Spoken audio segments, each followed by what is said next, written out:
எபிசோட்குள்ள போகிறதுக்கு முன்னாடி ஒரு முக்கியமான விஷயம், நம்ம சேனலுக்கு வாட்ஸ்அப்ல ஒரு சேனல் இருக்கு. யாருக்குமே அதை பத்தி தெரியலன்னு நினைக்கிறேன். லிங்க் டிஸ்கிரிப்ஷன்ல கொடுக்குறேன். ஃபாலோ பண்ணாதவங்க ஃபாலோ பண்ணிக்கோங்க. இந்த எபிசோட் ஸ்டார்டிங்ல ஹீரோ டின் வீட்ல தான் இருக்கான். அவன் என்னதான் பணக்கார வீட்டு பையனா இருந்தாலும் அவனுக்கு கார்டனிங், செடி அது இதுங்கிறது ரொம்ப பிடிக்கும். அப்படிதான் இப்ப கூட ஒரு செடியை ஆன்லைன்ல ஏலத்துக்கு விட்டுட்டு இருக்க. நான் என் வீட்டுக்கு போறேன்னு ஹீரோ அங்கிருந்து கிளம்புறாரு. அதே டைம் ஹீரோயினும் ஹீரோவை ரொம்ப மிஸ் பண்ணிட்டு ஊஞ்சல் உட்காந்து வேலை பார்த்துட்டு இருக்கா. சடனா திரும்பி பார்த்தா ஹீரோ வந்திருக்காரு. ஹீரோவை பார்த்துன்னே உருண்டு பரண்டு ஓடி போய் நீ என்ன அவாய்ட் பண்றேன்னு கேட்க, நான் அவாய்ட்லாம் பண்ணல அப்படின்னு சொன்னாலும் இவ்வளோ நாளா ஹீரோயின் அவாய்ட் தான் பண்ணிட்டு இருந்திருக்காரு. ஆனா நிஜமா அவாய்ட் பண்றது அவ்வளோ கஷ்டமான விஷயம். நான் உன்னை பார்க்க கூடாதுன்னு நினைக்கிறப்பெல்லாம் நான் உன்னதான் பார்ப்பேன். காலத்துக்கும் நான் அவாய்ட் பண்ண போறதில்ல. எனக்கு வேற வழி தெரியலன்னு ஹீரோ மனசுல நினைச்சிட்டு போகும்போது போகாதங்கிற மாதிரி ஹீரோவை இழுத்து பிடிச்சுக்கிறாங்க ஹீரோயின். ஆனா அப்ப கூட என்ன விடுன்னு சொல்லி ஹீரோ அங்கிருந்து கிளம்பிடுறாரு. அதே வருத்தத்தோட வேலை செஞ்சுட்டு இருக்கும்போது அந்த இடத்துக்கு இங்கு வந்து ஹீரோயின் கிட்ட நான் உனக்கு ஹெல்ப் பண்றேன்னு சொல்றா. என்னடா சடனான்னு பார்த்தா நேத்து கொள்ளக்காரவங்க மாதிரி வேஷம் போட்டு நடிச்சிருப்பாங்க இல்லையா, அதெல்லாம் முடிஞ்ச டின் கிட்ட இவ கேட்டிருப்பா ஹீரோயினுக்கு என்ன பிரச்சனை, ஏன் இப்படிலாம் நடக்குதுன்னு. ஆனா அவன் எதுவும் சொல்லியிருக்க மாட்டான். இவளே பர்சனலா ஒரு டிடெக்டிவ் வச்சு எல்லாமே கண்டுபிடிச்சிருப்பான். அப்புறம் தான் இவளோட கடன் எல்லாம் அடைக்கிறதுக்காக ஹீரோ அப்பாவை கல்யாணம் பண்ணிக்கிற விஷயம் எல்லாமே தெரிய வந்திருக்கும். என்கிட்ட சூப்பரான ஒரு பிளான் இருக்கு. அங்கிளை விட்டுரு. அங்கிள்னா ஹீரோ அப்பாவை, அதுக்கு பதிலா நீ என்ன டேட் பண்ண, என்னோட கேர்ள் ஃப்ரெண்டா இரு. உன் நிலைமை புரிஞ்சு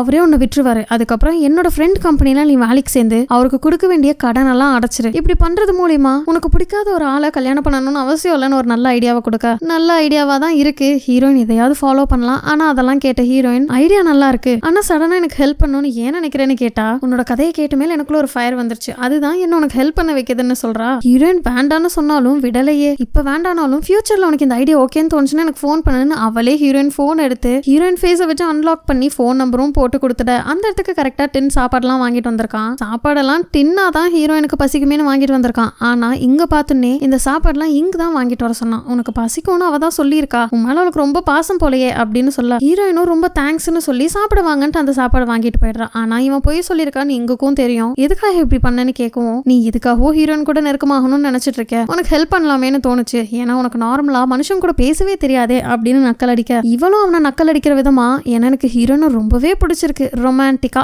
அப்படின்னு சொல்லிட்டு போயிடுறா. இதை கேட்டுன்னே ஹீரோ கிட்ட உனக்கு காம்படிஷன் அதிகமாயிடுச்சுடா, உங்க அப்பா மட்டும் இல்ல இன்னொருத்தரும் ஹீரோனை லவ் பண்றாங்க, யாருன்னு சொல்லட்டுமான்னு சொல்ல வேணாம் அப்படின்னு ஹீரோ சொல்லிடுறாரு. ஆபீஸ்ல ஹீரோ அப்பாவும் ஹீரோனும் பேசிட்டு இருக்காங்க. ஹீரோ இருக்கிற அந்த ப்ளோ பாய் அப்படின்னு ஒரு இடத்த சொல்லியிருப்பேன் இல்லையா, அது என்னன்னு இப்ப வரைக்கும் தெரியல, ஹீரோட வீடுன்னு சொல்லியிருப்பேன். அந்த இடத்த ஒரு கஃபே கார்டன் மாதிரி மாத்துறதுக்காக தான் ஹீரோயினை பிளான் பண்ண சொல்லியிருப்பாங்க. அந்த இடத்துல இருந்து ஹீரோவும் அங்க ஒர்க் பண்ற ஆட்களும் போகாததுனால அவனை என்ன பண்றதுன்னே தெரியல. நீ தான் அவனை ஹேண்டில் பண்ணிக்கணும், எப்படியாவது ப்ராசஸ் சீக்கிரம் ஸ்டார்ட் பண்ணணும்னு ஹீரோயின் கையில ஒப்படைச்சிடா. ஹீரோயினுக்கு இருக்கிற ஒரே யோசனை அவங்க ரெண்டு பேரும் ஒன்னா உட்காந்து பேசினா இதுக்கு ஒரு நல்ல சொல்யூஷன் கிடைக்கும். ஆனா ஒவ்வொருத்தவங்களும் ஒவ்வொரு மூளை, கண்டிப்பா உட்காந்து பேச மாட்டாங்க. சரி அசிஸ்டன்ட் கிட்டயும் சித்தி கிட்டயும் ஹெல்ப் கேட்கலான்னு ஹீரோயின் அவங்க கிட்ட போய் பேச என்ன பேசினாங்கன்னு காட்டல. கட் பண்ணா ஹீரோட வீட்டுக்கு வெளியில மத்த பில்டிங்ஸ்க்கெல்லாம் ரவுண்ட் போயிட்டு இருக்கா. உன்னோட டோர் மட்டும் ஓப்பன்ல இருக்கு, உள்ள போய் பார்த்தா லைட்ஸ் கூட ஆன்ல இருக்கு, கதவை சாத்தாமலே போயிட்டீங்களாடா அப்படின்னு பேசிட்டு இருக்கும் போதே உள்ள இருந்து ஹீரோயின் வராங்க. அப்புறம் தான் தெரியுது ஹீரோவை பாக்குறதுக்கு இது மட்டும் தான் வழி, நீங்க வந்திருக்காங்க போல. அப்படி அவங்க பேசிட்டே இருக்கும்போது ஹெட்போன்ஸ் போட்டு பாட்டு கேட்டுட்டு இருந்த வேலைக்கார பையன் இவங்க உள்ள இருக்கிறது தெரியாம கதவை பூட்டி லைட்ஸையும் ஆஃப் பண்ணிட்டு போயிடுறான். அரை மணி நேரம் ஆகுது, ஒரு மணி நேரம் ஆகுது, கதவை தட்டி தட்டி ஹெல்ப் கேக்குறாங்க.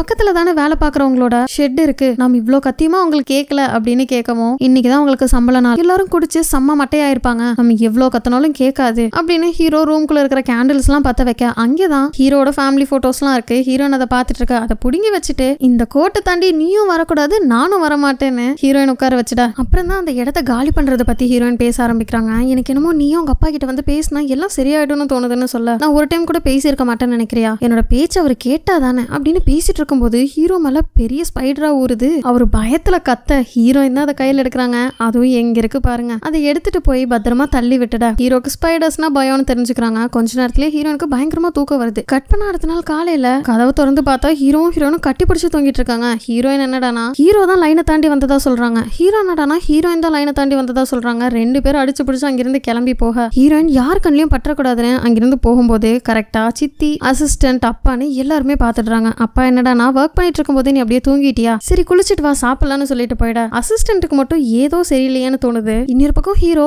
ஏண்டா நான் வீட்டுல இருக்கேனா இல்லையான்னு கூட தெரியாதா அப்படின்னு வேலைக்காரனா வெளுத்து வாங்கிட்டு இருக்கும்போது இந்த பில்டிங்ல நிறைய பேய் இருக்குன்னு கேள்விப்பட்டனே, ஏதாவது பேயை பாத்தீங்களான்னு அவன் கேட்கறான். பேயெல்லாம் பார்க்கல, ஒரு சூனிக்கறி தான் பார்த்தேன்னு ஹீரோயினை சொல்லிட்டு அவரு போயிட. குளிச்சுட்டு வந்த ஹீரோயினை பார்த்த அசிஸ்டன்ட் நீ நேற்று ரூம்ல இல்லைன்னு எனக்கு தெரியும், நீ எதுக்காக போய் சொல்றேன்னு எனக்கு தெரியல, ஆனா எதா இருந்தாலும் என்கிட்ட சொல்லு, நான் கண்டிப்பா ஹீரோ அப்பா கிட்ட சொல்ல மாட்டேன், இல்ல நீங்க தாராளமா அவர்கிட்ட சொல்லலாம், ஏன்னா நான் போய் சொல்ற மாதிரி எதுவுமே பண்ணல, எனக்கு தெரியும் நான் என்னதான் இருந்தாலும் இந்த ஃபேமிலியை சேர்ந்த ஆள் இல்ல, ஆனா உங்க யார்கிட்டயும் நான் எதுவும் போய் சொல்லி ஏமாத்த மாட்டேன்னு ஹீரோயின் சொல்லிடுறாங்க. இன்னைக்கு என்னடா உங்க அம்மா போன் பண்ணி எப்படா என்ன பார்க்க வருவேன், சரி நீ தான் வரலன்னு நான் உன்னை பார்க்க வந்தா நீ உன் கடையில இல்லாம எங்க போயிட்டா, இப்பவே வா என்ன பார்க்கவான்னு கூப்பிடுறாங்க. அவன் அது இதுன்னு சொல்லி போனை வச்சுட்டா. ஹீரோ ரூம்ல உட்காந்து நேத்து நைட்டு நிஜமா என்ன நடந்ததுன்னு யோசிக்கிறாரு. ஏன்னா அவரும் போய் தான் சொல்லியிருப்பாரு. நிஜமா நேத்து ஹீரோயின் பயங்கரமா தூங்கி தூங்கி விழுந்திருப்பாங்க. அதனால தன்னோட தோல்லையே சாட்சி படுக்க வச்சு ஹீரோயினை கிஸ் பண்ற மாதிரி போறாரு. பண்ணாரா இல்லையான்னு காட்டல.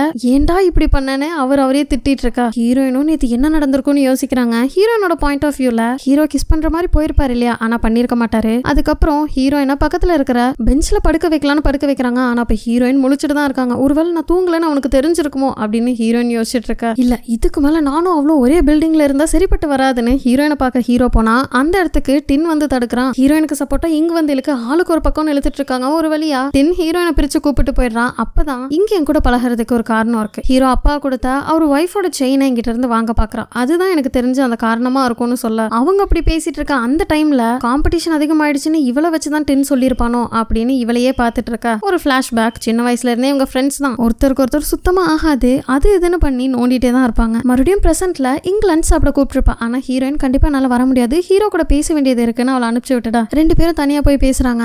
நேத்து நைட்டு பத்தி தான் நான் பேச வந்திருக்கேன்னு ஹீரோ சொல்ல ஒருவேளை தெரிஞ்சிருக்குமோ அப்படின்னு ஹீரோயின் பயந்துட்டு இருக்காங்க. ஏன்னா நேத்து நைட்டு ஹீரோ ஹீரோயின் மடியில படுத்திருப்பாங்க. அதுக்கான காரணம் ஹீரோ தூக்கத்தில் நடந்திருப்பாரு போல. அவரை மறுபடியும் தூங்க வைக்கிறதுக்காக தான் ஹீரோயின் இப்படி பண்ணதான் சொல்றாங்க. அப்படி பேசிட்டு இருக்கும்போது வேலைக்கார பையன்கிட்ட இருந்து ஹீரோக்கு ஒரு ஃபோன். நம்மள இங்க இருந்து துரத்துறதுக்கு அடியாட்கள் வந்திருக்காங்க, அதுவும் ஹீரோயின் சொல்லி தான் வந்ததா சொல்றாங்க அப்படின்னு சொல்ல ஹீரோயின் மேல செம்ம கோவமான ஹீரோயின் அங்கிருந்து அந்த இடத்துக்கு கூப்பிட்டு போறாரு. அதுவும் கார்ல பயங்கர வேகமா போக நான் சொல்றது ஒரு நிமிஷம் கேளு, நீ ரொம்ப வேகமா போற, ஒரு நிமிஷம் வண்டியை நிப்பாட்டி எதா இருந்தாலும் பேசிக்கலாம் அப்படின்னு ஹீரோயினும் பயந்துட்டே வர ஒரு கட்டத்துல ஒரு பெரிய ஆக்சிடென்ட் ஆயிருக்க வேண்டியது, ஆனா ஜஸ்ட் மிஸ். இவ்வளவு நாள் உங்க அப்பாவோட ஆர்டர்ஸை கேட்டு சரி தப்புன்னு தெரியாம வேலை செஞ்சுட்டு இருந்தேன், இதுக்கப்புறம் எது சரியோ அந்த மாதிரி பண்ணலாம்னு இருக்கேன். இது கேட்டும் ஹீரோக்கு கொஞ்சம் கூட கோவம் போகல. கார்ல இருந்து நடு ரோட்ல இறக்கி விட்டுட்டு போயிடா. ஹீரோயின் கையில போன் கூட இல்ல, என்ன பண்றதுன்னு தவிச்சிட்டு இருக்கா. கொஞ்ச நேரத்துல அந்த இடத்துக்கு டின் வரான். அவன் தான் ஹீரோயின் அங்கிருந்து கூப்பிட்டு போறான். ஆல்ரெடி அவனுக்கு இருக்கிற பிளான்ட் எல்லாம் டெலிவரி பண்ண வேண்டியதா இருந்ததுனால முடிச்ச உடனே கண்டிப்பா வீட்டுல விட்டுடுறான். அது மட்டும் இல்லாம அவன் ஏதாவது லூசுத்தனமா பண்ணியிருந்தானா என்கிட்ட சொல்லு, நான் அவனை கவனிச்சுக்கிறேன் அப்படின்னு சொல்ல அப்படியே இந்த எபிசோடும் முடியுது. பை.